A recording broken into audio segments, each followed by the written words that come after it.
Hello and welcome to another episode of Taking Back Saturday, a Happy Buyers Club podcast where we break down the real estate market each and every Friday and help home buyers buy with confidence, follow a process, and hopefully buy really happy. Today, we are joined by a very special guest.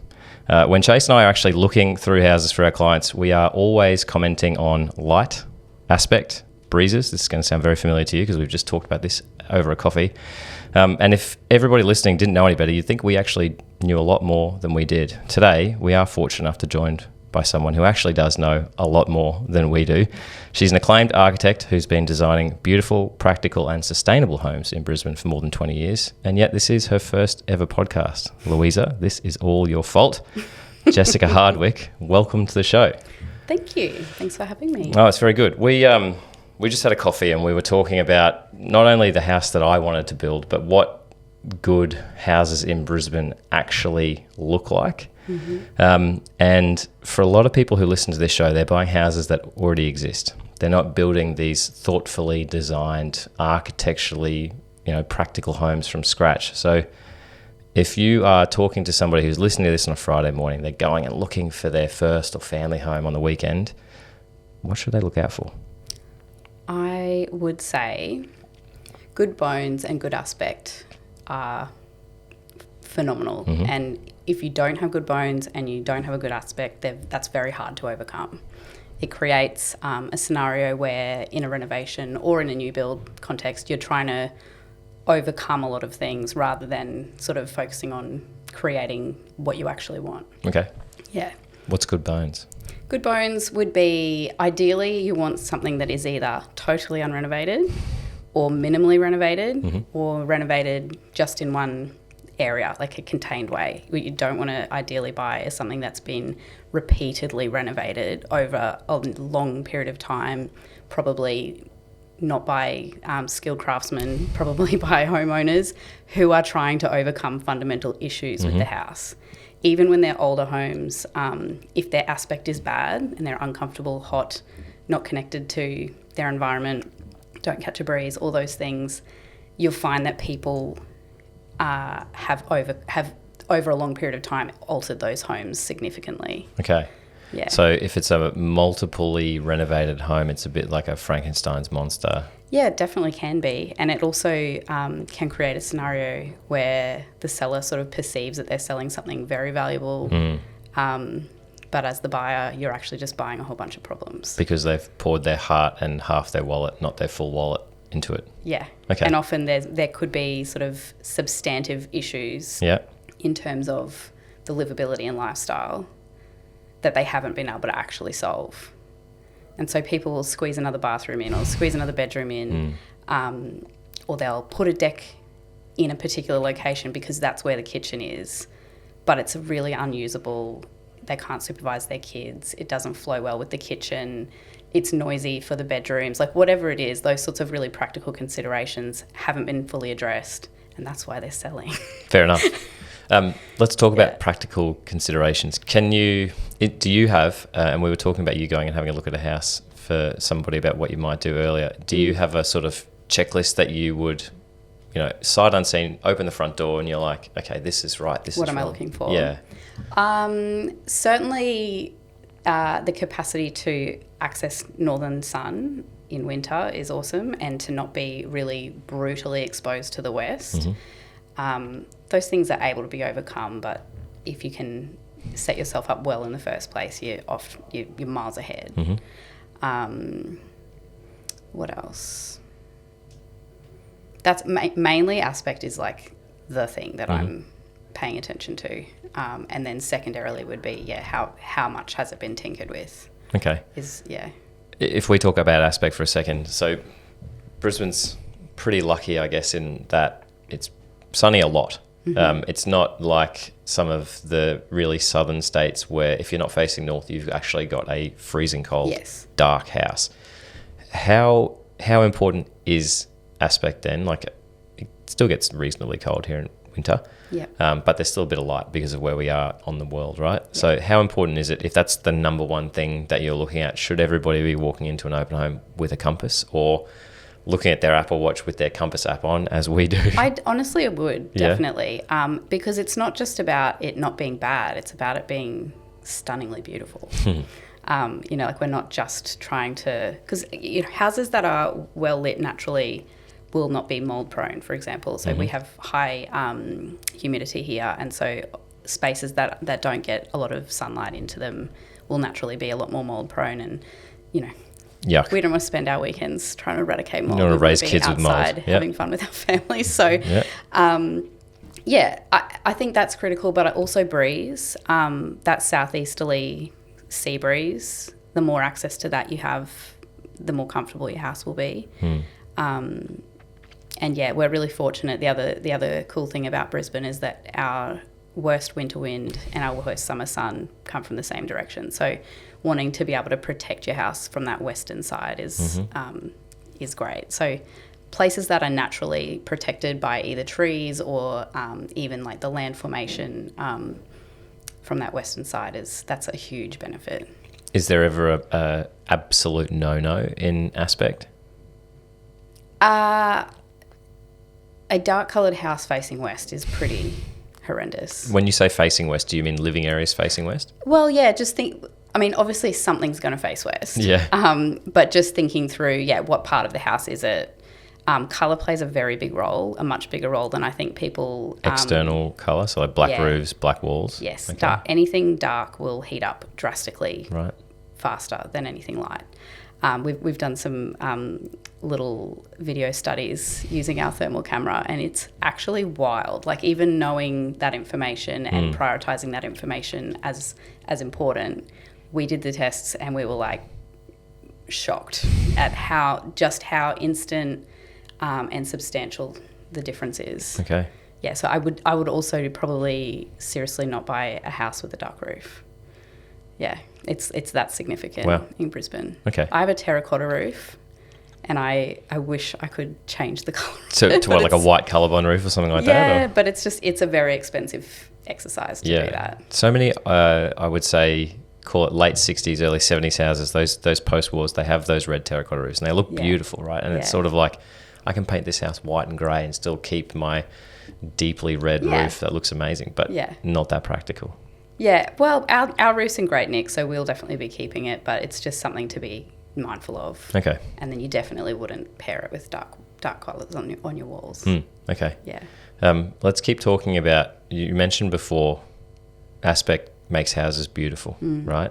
So let's say you found a house with good bones, right? And actually we were talking about this earlier.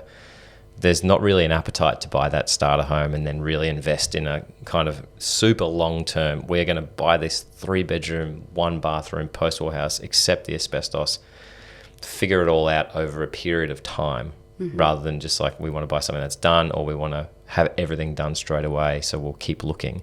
Yep. If you do buy that and you see this as your forever home, and you, as you've done with your place, make it into something quite beautiful, where do you start? Like, what gives you the confidence to buy the shitbox, in inverted commas, to make it something beautiful? Knowing that you've bought something with great aspect should give you a lot of confidence. I would also say immediately renovating is extremely stressful. It puts you under undue stress, and there's actually a lot you can learn about your location, even if you plan to knock your house down. Living there for a period of time and actually really getting that really good kind of in your bones knowledge of where the good breezes are, where the problematic sun is, all of those things. You learn so much being in a place. So we renovated our house before we moved into it, and I was super pregnant and I was working on it all night long. So you broke all your rules. Time. Yeah, well, yeah. Yeah, you do it for yourself. Sometimes you have to when it's because it had such a good aspect. Okay. Nice. And I had always said to Chris, in that street, that's the house. Yeah. And we just assumed we would never get it because it was always so neat that it was clearly a little granny house, but it was always so neat that we just figured there's no way they're selling anytime soon. And bizarrely, total stroke of luck, we ended up getting it. Yeah. But the reason I liked it was the northern aspect, the fact that it was basically untouched, and yet would renovate very easily. Thinking about roof form is also important if you're going to extend. This is a slight segue, but if it's got a very complicated roof because of a lot of little add-ons, that does make it harder. Sorry, what were we actually talking about if we step back? You go and look at the renovator's delight, right? Yeah. And the assumption I think that we're all making, and why post-war homes are so popular, is they all do, for the most part, have good bones, unless they're a bit Frankenstein-y, but it's easy enough to tell. They all do have good bones. Yes. Houses were built, quote unquote, the right way, Yes. 50s, 60s, and even into the Yes. 70s. So yeah, how do you build confidence knowing that, hey, we could actually live here for a year? And we say this to our clients. It's like, you got to spend a year here. You've got to see the sun rise and fall 4 seasons. That's right. We're talking about me breaking my own rules. Yep. It was super stressful. It was honestly not until I was probably halfway through designing and detailing it. I had this moment of exasperation and I said to Chris, why is this house taking me so long? This is insane. Like, I am losing my mind. Yeah. And I realised, well, hang on a sec. I'm actually performing 2 roles. I'm being the architect and interior designer, but I'm also being the client. And the client role is significant. And when you haven't lived somewhere, you don't have as much confidence in actually what's going to work, what's going to suit your lifestyle, and what the key kind of most beautiful attributes of the site are that you want to prioritise. So, yeah, it does. We love when clients have lived in their house for at least 12 months. It's awesome because, they're just a lot more well-informed and therefore can be more decisive. So you should take confidence of go and buy a north-facing post-war house and accept that for 12 months you might need a camp stove in the kitchen, but you're going to end up with less stress and a better result and a home that potentially is the forever home, not just the starter home. Yes. Okay, cool. Another element that I'm really keen to talk to you about is water. So one half of Happy Buyers Club is an old plumber, and it actually serves a purpose for us really well because water sucks for a lot of it, and it rains a lot in Brisbane, and we are a pretty, not flood-prone city, but we're a very flood-aware city. Also very hilly, so yeah, and that's moving water is the other. And so I've got a lot. I got a lot of problems with overland flow. I don't have a great deal of problem with creek and river flooding, mainly because it doesn't rain for a lot all that often in Brisbane, and we have mitigated significant events relatively well. We had a storm last night, right? So for 3 months of the year, you get a lot of rain in a short period of time, maybe once a week at a sort of minimum. So how do people work around water? Should they avoid it completely? So if there's a property that has any sort of flood risk whatsoever, would you advise moving away from it? Or are there ways in which they can, again, thoughtfully go, we can build something that works for this because it does have a northern aspect and it is probably near a park. It floods. Parks are often parks for a reason. Walk us through what you look for in a site that might have some water challenges. We have worked on plenty of, like as you said, it's a high rain city. We've got a lot of creeks around, and very hilly city. So overland flow is very common. Getting specific advice around exactly what your degree of overland flow is likely to be, and then working positively with that, and sort of using the constraints as something that will drive your creative response is really kind of the key thing. We actually find that the more constraints we're dealing with, the better results we get, because it just drives creativity, and it does really force you to just engage really thoughtfully around what you're trying to achieve, because we need to make sure we can factor that in. We don't just want to stick it up in the air and then you have no connection to your yard. We want to be really thoughtful about how we maintain that connection to the natural surroundings as well.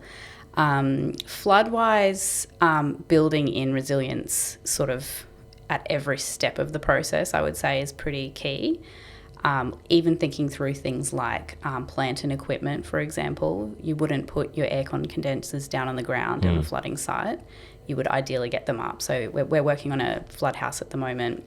Not a flood house as in it hasn't been flooded, but it's on a site that completely floods. And we've built a utility deck on the western side of the house, which has it opens onto the laundry, for example. So it's got the drying area, which will get really good sun, but it's also got all of the condensers, the hot water, all of the solar equipment, because that stuff is obviously high value and very disruptive when it's not working because it's gotten wet. Creating opportunities to get things up out of the ground. Also just thinking through your surfaces in terms of being able to accept floodwater from time to time and then bounce back quickly, making it so that you can hose things out readily and not have to completely strip out.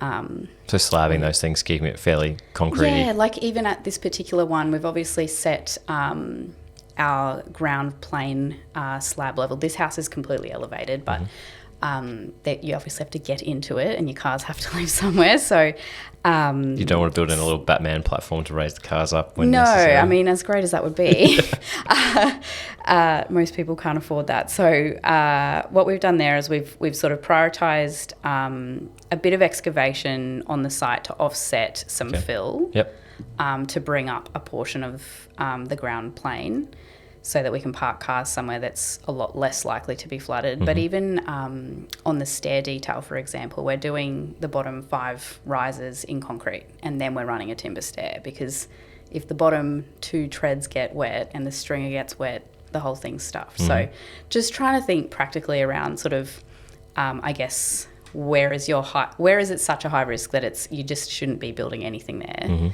Then sort of as your risk decreases, getting more creative, allowing yourself to sort of prioritise less flood resilient materials where there's a lot less risk. Is there a meaningfully added cost that comes with that level of creativity? So I'll use an example. Floodland was going cheap in the second and third quarter of 2011, right? I started my real estate career in 2010. Interesting times back into the GFC. You get to 2011, I was feeling good about it. City floods. Yeah. A lot of land going pretty cheap in beautiful suburbs. I'm thinking the sort of Corindas, Graceville, Sherwoods. That was more what I was exposed to than the north side. Yeah. These conversations were clearly happening back then because there's some cool stuff that's been built, right? So does a flood resilient home come with an additional cost because it's a little bit more creative? Not inherently, but it does. It's you've got to really just work through. I guess like the value proposition of anything. It's the same as any build process. You want to make sure that you're not just spending money willy-nilly in a way that's not going to make your life any better. So I wouldn't say inherently no, but obviously it's cheaper for a reason because you actually do have to respond to that in a meaningful way. So yeah, not inherently. Flooding sites do tend to have pretty poor soil conditions. This flood house that we're working on at the moment, the footings are going to be hectic. Yeah. Yeah, okay. Yeah, so factoring that in, there will be some aspects that will definitely add cost, but hopefully it's reflected in the land price as well. And then you end up with something that doesn't actually look like every other house potentially on the street, as some streets that have had a bit of turnover and new builds come in and it's just slab and a 4 and 2 sitting on top of it. And when you have designed your house well in terms of resilience, you can actually use that to negotiate better insurance premiums, because obviously insurance cost is higher when you've got that sort of risk. But yeah, there's really good information available online in terms of how to negotiate that and make sure that you're really covered well. So it's a little bit more you also don't want that stress, right? Like you don't want that ongoing concern. Well, for sure. I mean, I'll use my house as an example. So I live on a hill, but we have 9 gum trees on our block. So we have some pretty serious storm anxiety when that rolls around because our trees just nicely sway in the wind, and sometimes they sway a little bit too much and you think, what's going to happen here? But you know, we lived in London for the better part of a decade with no trees. So when we saw this place, we were like, how good's this? We might get a koala. And we did, like 1 weekend, and have not had one since. But yeah, so I think these factors all come into it, and it's risk versus reward, risk versus creativity, maybe risk versus budget. Yes, plays a big role as well. Okay, and being proactive. You know, like we can't just fix everything at design phase. You've got to maintain properties and be observant in terms of your environment. The other thing around water that I want to quickly mention that I've noticed recently is a lot of the time on post-war suburbs, the roof water on existing houses just goes into the ground, gets spread out and doesn't actually connect into anything. And that was fine when houses were, 80 square metres. But when we build bigger houses and then we have to connect them to a lawful point of discharge, it can materially change like how fast the stormwater gets away in a street. We've got a client at the moment who has noticed she's in a post-war suburb where there's a lot of renovation and new build going on.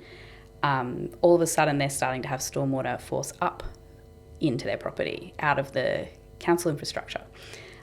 So making sure that you're not just sort of, I guess, ticking the water box as a minimum, doing what you must do, but really actually thinking about, how can I slow water down in my property, especially if you've got a hill, slowing it down so that it can soak into your ground and actually improve your garden. So it's not just like instantly removed off the property, has benefits for you, but has also benefits in your neighbourhood. How would someone go about doing that? Landscape design is a big aspect of it, but also just thinking through your levels. Ideally, you don't want to just have a big dump of water that just rolls down the hill and into your neighbour's yard. Well, yeah, then it's disappeared and you can't use it. So roof water harvesting we definitely advocate for. Rainwater tanks, things like that. Yeah. Yep. And there's a lot of different methods that you can use to store water these days. We've even there's some really innovative products where you can store it under your slab, bladder tanks, all sorts of things. But yeah, then just actually looking at your garden levels and slowing it down. Also minimising concrete around your house. That is it's a really important tip actually, because the more concrete you have, I've got concrete all down the western side of my house. It is hot underfoot at 8 o'clock at night. So there's two considerations. One is if you've got impervious surfaces like concrete and they're conveying that water very rapidly out of your site, then you'll have lots of rain, but your ground will still be quite dry. But also, the heat consideration is really significant. So thinking through what other surfaces you could potentially use around your house, especially, really around all areas. I was going to say especially around your living zones, but, that concrete down the western end of my house is next to bedrooms, and I'm sure it contributes to those bedrooms being hotter later in the evening. And you can't fix everything all on day one either. Yeah. So living with it and actually observing quite keenly to see what the actual opportunities are and what the actual problems are. Because you don't want to spend, $30,000 pulling up that concrete, putting something else in, and then realising, I actually haven't fixed the core problem. Yeah. I'd never actually thought about surfaces as that's what heat does, right? It hits it either absorbs it, rebounds somewhere else and absorbs there. So that does to me make a lot of sense. I've got so I want to come back to Frankenstein's monster, right? Because I think that there are a lot of properties that haven't had a single owner. They aren't the house that you bought. They have had 1, 2 or 3 owners since they were built in 1955, right? Yeah. And they've gone through multiple renovations, and people will walk into them on the weekend after seeing some pretty beautiful photos. And it's got a nice skillion roof and a big deck, and there might be a pool in the backyard. It might still face north. Yeah. How do you identify the Bunnings reno? How do you identify Frankenstein's monster? Are there, and this is general advice only, but there might be 1 or 2 things that you'll look at in that property that presents beautifully that you'll be like, I'm going to question that. Or that needs more than a building inspector knocking on the wall being like totally fine. Yeah, I was going to say building and pest is obviously a big piece of that. And building and pest should be a pretty high-tech process if you're working with a good operator these days. They've got great thermal cameras and lots of, different devices that they can use to... Beware the building pest report with no photos. Yes, absolutely. Particularly thermal photos will tell you a lot in terms of potential termite activity and also water. We talked about fresh paint earlier being suspicious. Yeah. Obviously, you want to present your house in the best possible way, but a good lick of paint can hide some pretty serious issues. So, I guess I would prefer to buy something myself that is as original. I want to see that shitty old carpet and the original paintwork, because that's it's a more honest proposition. You know what you get into. Exactly. I guess if houses have been renovated, Ideally, really prioritising getting the documentation to support it. Mm-hmm. Houses that have been renovated without a building approval, I wouldn't personally, general advice, as you said, for sure. I wouldn't touch them, because you really do not know what you're getting. And, you know, there are 20 different trades or so that would participate in a major reno. And each of them is a trade for a really good reason. Yeah. So, yeah, you don't want to, you know, one bathroom with a waterproofing issue is a $40,000 problem. Mm-hmm. Okay. So. Good advice, even if general only. Yes. Right, I promised you that this was going to go for 20 minutes. We've been going for 25. That's fine. I'm going to ask you the same question to end as we ask everybody, which is, what's your one tip for someone who's hoping to buy a house this weekend? Oh, one tip. I would say to really think about the life you want to live somewhere. It's easy to sort of be wooed by special features, especially, you know, trendy features. Ooh, yep. But really thinking about your life and your life over time. It's very easy to think through just your current phase of life, but trying to really have a good understanding of what sort of lifestyle you actually want to have will really help you to know whether a house or a block is going to facilitate that outcome. Jessica Hardwick, thank you very much. Thank you.